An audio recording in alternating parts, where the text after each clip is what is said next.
सहसा विदधीत न कार्य। अचानक बेचैनी में, व्याकुलता में, हड़बड़ाहट में कोई काम मत करना। धीरज रखना, सोच लेना तुम्हारा कर्म तुम्हारे घर को न खा जाए, तुम्हारी जिंदगी में चोट न दे जाए। हर समय भावुकता में आकर निर्णय मत लेना। ऐसे करके वाक्य लिखे होते थे। तो भोज के दरबार में पत्नी जाने को तैयार हुई, लेकिन उसने कहा अगर आप जाएं तो पैसे ज्यादा मिलेंगे। पत्नी ने जैसे ये कहा तो माघ कवि कहते हैं ये बात ठीक कहते हो तुम। मैं गया तो राजा सिर्फ इस ग्रंथ के ही पैसे नहीं देंगे, वो देखेंगे कि एक देश का विद्वान, महान चिंतक और महान लेखक, महान कवि अगर मजबूर हो गया है अपने ग्रंथ को बेचने के लिए तो इसको पैसे की जरूरत है, और जितने का ग्रंथ है उससे 4 गुने पैसे देगा, और यह अन्याय होगा। हमें तो उतना ही लेना चाहिए ना जितनी हमारी कीमत है। इसका तो मतलब है हम ठगना चाह रहे हैं, प्रभावित करना चाहते हैं। और राजा के पास जो पैसा है सिर्फ उसका नहीं है, प्रजा का है, जनता का है। क्यों प्रभावित करें उसे? ठीक कीमत लगेगी, तुम जाओ। अब वो गई महिला और जाकर वहां से राजा भोज के सामने ग्रंथ रखा। 1-2 श्लोक ही पढ़ा, इतना प्रभावित हो गया, बहुत सारा धन दिया। पत्नी लेकर जब से इस शहर से बाहर आई, माघ कवि बाहर ही खड़े थे, पैसे लेकर आ गए। और थोड़े दिनों के बाद ही ऐसा हुआ कि उनके आसपास गांव में महामारी फैल गई।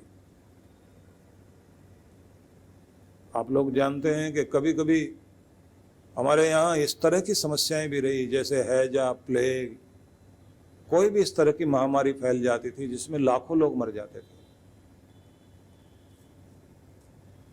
तो जैसे पता लगा कि बहुत बड़ी महामारी फैल गई, गांवों के गांव खाली हो रहे हैं, लोग मरते जा रहे हैं, गांव छोड़ दिए लोगों ने, बसेरा बसा रखा बाहर। अभी अपने पैसे लेकर अनाज और सब, बड़े बड़े गाड़ियों में छकड़े चलते थे उस समय, उनमें अनाज भरा, गरीबों को देना शुरू किया, दवाइयां बांटनी शुरू की, सेवा शुरू हुई, और फिर खाली हो गए। अब बच्चे पूछते हैं कि हमें क्या मिला?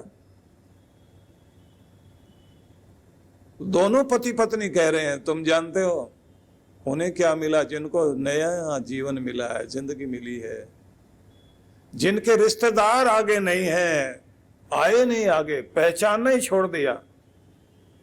बड़े बड़े धन्ना सेठों ने भी मुंह मोड़ लिया और ये कह दिया तुम्हारे कर्म हैं, तुम्हारे सामने आ गए। उनका कोई अपना भी अपना नहीं रहा, उनको अपना बनाकर उस मालिक को अपना बनाने का मौका हमको मिला है। क्योंकि पैसा तो सबको मिलता है, लेकिन पैसे के माध्यम से परमात्मा को अपना बनाना ये तो हर किसी को नहीं आता। बच्चे कहते हैं लेकिन परमात्मा हमें तो नहीं दिखाई देता। बोले बेटा आंखों से नहीं दिखाई देता, दिल में दिखाई देता। हमारे पास एक हुनर है, एक कला है, उसके जरिए हमने कुछ लिखा, उसके जरिए कुछ पैसे आए, और जितनी जिंदगी हम बचा सकते हैं उतनी जिंदगी हमने बचा ली, तो हमारा दुनिया में आना सफल हो गया। वो मालिक ये कहेगा कि जिस काम के लिए मैंने तुम्हें भेजा था, अपने आप भी जिंदगी को अच्छे से जीना, लेकिन दूसरों की जिंदगी को भी आसान बनाना। अगर हमने ये पूरा कर लिया है तो हमारी पूजा और हमारी आराधना तो पूरी हो गई। हम तो कुछ करके आए दुनिया में। अब बच्चे कहते हैं लेकिन ऐसा दिल सबका क्यों नहीं है? ये तरस औरों को भी तो आना चाहिए। ऐसा तो नहीं हम ही मूर्ख बन रहे हैं। माघ कवि कहता है हम मूर्ख नहीं बन रहे। कुछ की बुद्धि पर पर्दा पड़ा हुआ है, वो केवल उनका हाथ मुड़कर अपने मुंह की तरफ आता है। कुछ ही लोग होते हैं जिनकी बुद्धि का पर्दा हटता है, उनका हाथ केवल अपने मुंह की तरफ ही नहीं आता बल्कि वो दूसरे के मुंह की तरफ भी निवाला लेकर जाया करते हैं। यही है देवता हो जाना। और उन्होंने कहा, देखो बेटा, ये दुनिया कंजूस लोगों के कारण नहीं चलती, ये दुनिया छीनने वालों के कारण नहीं चलती, ये दुनिया धोखा देने वालों के कारण नहीं चलती। इस दुनिया में इस तरह के बुरे लोग बहुत अधिक नहीं है। दुनिया में प्रेम वाले लोग बहुत हैं, इसलिए दुनिया चल रही है, नहीं तो कभी तक की दुनिया नष्ट हो जाती। इसलिए अपने दिलों में वो प्रेम बनाए रखो जिससे दुनिया ठीक चला करती है, क्योंकि इसी से दुनिया का मालिक खुश होता है। इसलिए मैं ये कहना चाहता हूं कि ये बुद्धि शुद्ध होना, सात्विक होना, पवित्र होना बहुत जरूरी है। किसी की भी बुद्धि घर में बिगड़ जाए तो पूरे घर को क्या तहस नहस कर देता है, क्या हाल कर देता है। कैसे भाई भाई के खून के प्यासे हो जाएं। घरों के अंदर दीवार बाद में बनती है, पहले तो आदमी के मन में बनती है ना, पहले दिलों में दीवार बना करती है। खोट अंदर आया करता है, वही तो फिर बाहर दिखाई देता है। पहले मन बदलता है, उसके बाद ही आदमी का व्यवहार बदल जाता है। पहले मन में रिश्ता खत्म होता है, उसके बाद व्यवहार में जाकर घटना घटती है कि हम तो हमारा रिश्ता रहा ही नहीं तुम्हारे साथ। इसलिए कृष्ण भगवान ये कहते हैं कि कर्म तो करना, कर्म करने के लिए दुनिया में आए हो, लेकिन उससे जुड़ के कर्म करना, उस मालिक से जुड़कर।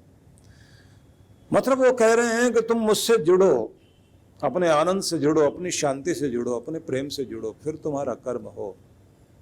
तुम्हारा एक कर्म ही तुम्हें धन्य कर देगा। और अगर तुम अब उससे नहीं जुड़ते हो तो कहीं से तो जुड़ते ही हो, किसी से तो जुड़ते ही हो। तो किससे जुड़ते हो? फिर तुम बुरी चीजों से जुड़ जाते हो। अच्छी चीजों से नहीं जुड़े तो बुरी चीजों से जुड़ गए, और अगर बुरी चीजों से जुड़ गए तो बस बुद्धि बदल गई।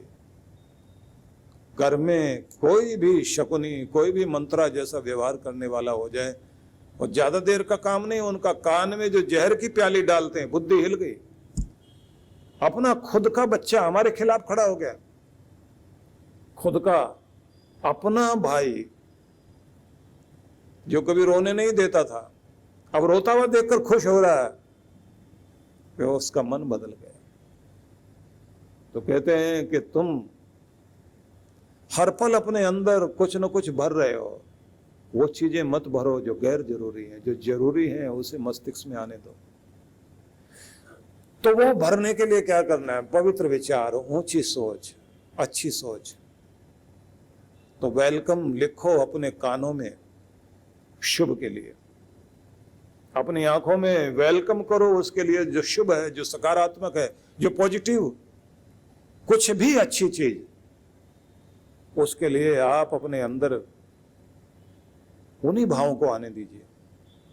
और निकालना तो होगा, फिल्टर आपके पास है, अपने आप ही अपने मस्तिष्क के कंप्यूटर में कुछ चीजों को इरेज करना होगा, कुछ को डिलीट करना होगा, कुछ चीजें तो बाहर निकालनी होगी। जो विचार आपको नीचे गिराएं, जो आगे बढ़ने से रोक लें, जिन चीजों के कारण आपकी प्रगति रुकती हो, उस सब चीजों को अपने अंदर से हटाते चले जाओ। वेदों में एक मंत्र है जिसमें कहा गया, परोपे ही मनस पाप किम संस्थानी संससी। मेरे मन में उठने वाले पाप के विचार, गिराने वाले विचार, मेरी प्रगति को रोकने वाले विचार, परोपे ही दूर हट। किम शस्तानी संससी, क्यों मुझे गिराने के लिए आया है? क्यों मेरी प्रगति को रोकने के लिए आया है? मैं आगे बढ़ने से रोकने वाला नहीं हूं। इसलिए कहा जाता है कि मन से भी आलसी मत बन जाना। आलस्य तुम्हारे व्यवहार में दिखाई देता, तुम्हारे कर्म में दिखाई देता है, लेकिन पहले मन में आया करता है। जब मन से आदमी आलसी और लापरवाही और बहानेबाज बन जाता है तो जिंदगी में बहाने ही बहाने रह जाते हैं, फिर जिंदगी कुछ नहीं बन पाती। इसलिए जो कुछ नहीं कर पाते वो हर समय बहाने घड़ा करते हैं। बहानेबाज, रोज नया नया बहाना। ये जिंदगी बहानों से नहीं चलती। जीवन के नियम है बड़े कठोर, प्रकृति सबकी परीक्षा लेती है। अगर योग्यतम व्यक्ति है, अगर अंदर योग्यता है, तो प्रकृति सत्कार करने के लिए तैयार है, शिखर पर चोटी पर बैठाने को तैयार है। कुछ लोग नौकरी बचाए रखने जितना काम करते रहते हैं, किसी भी तरह नौकरी चलती रहे, बस उतना काम कर लेना, बाकी कुछ पार्टी पॉलिटिक्स कर लेंगे, कुछ इधर उधर की बातें कर लेंगे। ऐसे लोग अपनी कीमत हर रोज घटाया करते हैं, लेकिन जिन्होंने अपनी कीमत, अपनी गुणवत्ता बढ़ाई, सबको पता होता है कि पूरी कंपनी में काम करने वाला कौन है, कंपनी टिकी किस पर है, कौन है जो महत्वपूर्ण है। और जब उसकी रिपोर्ट लिखी जाती है, ऊपर बैठा ऑफिसर भी जानता है एक आदमी है जो सबसे ज्यादा जिम्मेदार, समझदार, कामचोर नहीं है। अब बात यहीं तक नहीं रुकती, क्योंकि कितनी कोशिश करें पत्ते फूल को छिपाने की, खुशबू को छिपाने की हिम्मत पत्तों की नहीं है। खुशबू तो परिचय देगी ही देगी, आदमी का परिचय जाएगा बाहर। अब बड़ी बड़ी कंपनियां ढूंढ रही हैं, ये आदमी अगर इस कंपनी को छोड़कर हमारी कंपनी में आ जाए तो डबल कीमत देने को तैयार है, क्योंकि उस आदमी ने अपनी कीमत बनाई। बड़े बड़े सुविधा देने के लिए लोग आते हैं, कामचोर के लिए वो लाइन में लगा रहेगा, हाथ जोड़ेगा, कहेगा मुझे रख लो। और दूसरी कंपनी वाले क्या कहेंगे, तुम तो जहां रखे हुए हो वहीं उन्होंने निकाला क्यों नहीं अभी तक तुम्हें। क्वालिटी अपनी बनानी पड़ेगी। क्वालिटी वाले आदमी को किसी रिजर्वेशन की जरूरत नहीं पड़ती, क्योंकि उसके लिए तो हर कोई ग्राहक है दुनिया में, हर कोई कहेगा कि इसकी जरूरत है। लोग अपनी कीमत बनाने को तैयार नहीं है। जिंदगी बहानों से नहीं चलती। कृष्ण ये कहते हैं अपने अंदर जुड़ जाओ जहां तुम्हारा आनंद बसा हुआ है। तो इसलिए एक नियम माना गया है कि हर आदमी को अपनी प्रयोगशाला में थोड़ी देर बैठना चाहिए। प्रयोगशाला आपके मंदिर है, आपके घर का मंदिर, जहां आपको शांत होने का मौका मिलता है, जहां बैठकर आप अपने आनंद में उतरते हैं, जहां बैठकर आप अपने आप को कनेक्ट करते हैं उस परम ऊर्जा से। वहां से आती हुई दिव्य एनर्जी, दिव्य ऊर्जा, डिवाइन एनर्जी आपके अंदर प्रवेश करती है। आप धीरे धीरे दिव्य हो रहे होते हैं, और उससे भरने के बाद आपको नए नए आइडियाज आते हैं, नई नई योजनाएं आप बनाते हैं, नया नया ढंग आपको आता काम करने का, नया तरीका, नई डिजाइनिंग, नया कोई आइडिया आ गया तो आप अपने बिजनेस में आगे जा रहे हैं। जो दूसरे नहीं कर पा रहे आप कर रहे हैं। आपकी नकल करने वाले बहुत लोग हैं, लेकिन आपकी अक्ल तो कोई छीन नहीं सकता। कृष्ण कहते हैं कि कर्म करने का अधिकार तुमको दिया गया है, लेकिन कौन से कर्म? तो कहते हैं वो वाले कर्म जो उससे जुड़कर किए जाते हैं परमात्मा से, वो करो। और उससे जुड़ने का नियम है, अब जो बताऊंगा उसे ध्यान से सुनना। हर रात सोने से पहले अपने आप को इतना शांत कर लीजिए कि सारा तनाव, सारा दबाव, सारा डर, सारी चिंताएं, सारा दर्द भुलाकर नींद में जाएं तो क्वालिटी वाली नींद लेनी है। और उसी समय विजुलाइज करना है आपको कि कैसी बेहतरीन जिंदगी चाहते हैं हम, आने वाला कल क्या चाहते हैं, सपने क्या हमारे, क्या पाना चाहते हैं हम। बस उसे विजुलाइज कर लीजिए और उसी को मस्तिष्क में घुमाते रहना, और फिर सोचना ये मेरी कामना पूरी हो, मैं कितना खुश होऊंगा, कितना खुश, कितना कितना कितना कितना खुश।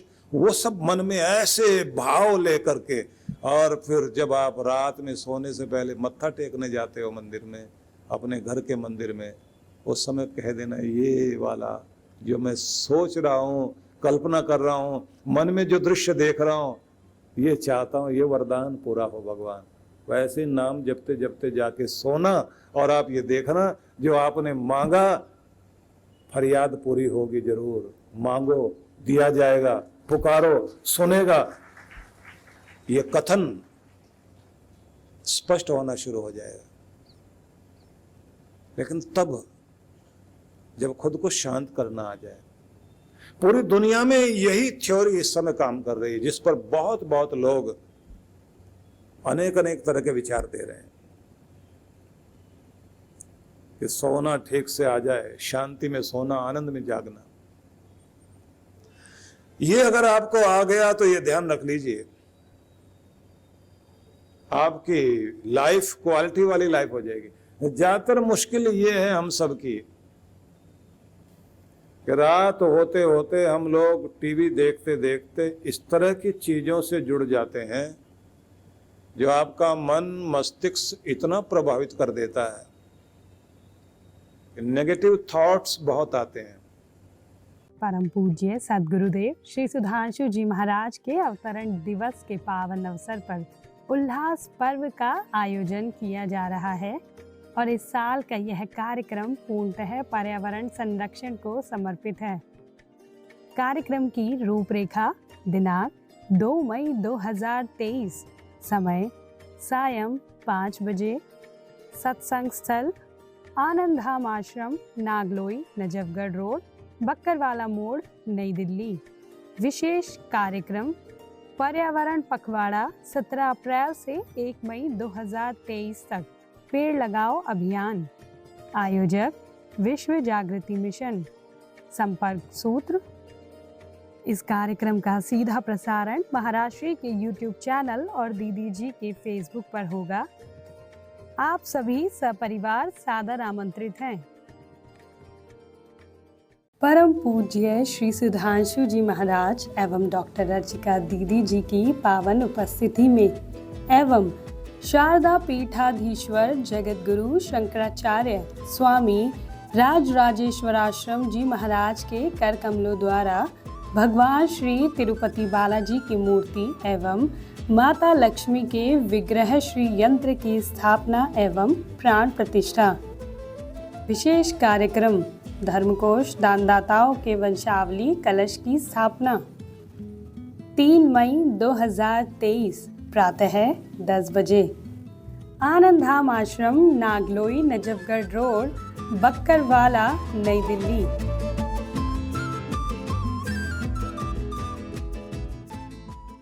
जीवन यानी निरंतर दौड़ भाग, तनाव, शारीरिक व मानसिक थकान। कुछ सुकून के पल हम सबको चाहिए, ऐसा सुकून जो हमें ताकत, स्फूर्ति और आंतरिक शांति से भर दे। ध्यान यानी मेडिटेशन एक ऐसा माध्यम है जिसके द्वारा मन को चैन, शांति और सुकून मिलता है। और अगर ये ध्यान प्रकृति की गोद में किसी सुरम्य और शीतल स्थान पर हो तो क्या कहने। आइए परम पूज्य सुधांशु जी महाराज और आदरणीय डॉक्टर अर्चिका दीदी के शुभ नेतृत्व में सीखें ध्यान की कुछ अद्भुत विधियां जो न सिर्फ शरीर को शक्ति प्रदान करेंगी बल्कि आंतरिक शांति से भर देंगी। एक सुंदर अवसर है 5 दिवसीय ध्यान शिविरों में भाग लेने का और साथ ही लघु चंद्रायण तप में भाग लेने का। इन शिविरों की अनूठी बात है कि इसमें प्रमुख ध्यान की विधियां तो होंगी ही, जैसे प्राणायाम, स्वास्थ्यप्रद ध्यान, कुंडलिनी ध्यान, चक्र ध्यान, पिरामिड ध्यान, पंचकर्मा, विभिन्न यौगिक क्रियाएं इत्यादि। साथ ही साधकों को मंगल यात्रा, पूर्णिमा दर्शन, यज्ञ, प्राकृतिक चिकित्सा के साथ साथ दर्शनीय स्थलों के भ्रमण का भी अवसर मिलेगा। सबसे खास बात यह है कि साधक मनाली के एक अत्यंत खूबसूरत रिजॉर्ट में निवास करते हुए इन सब कार्यक्रमों में हिस्सा ले सकते हैं।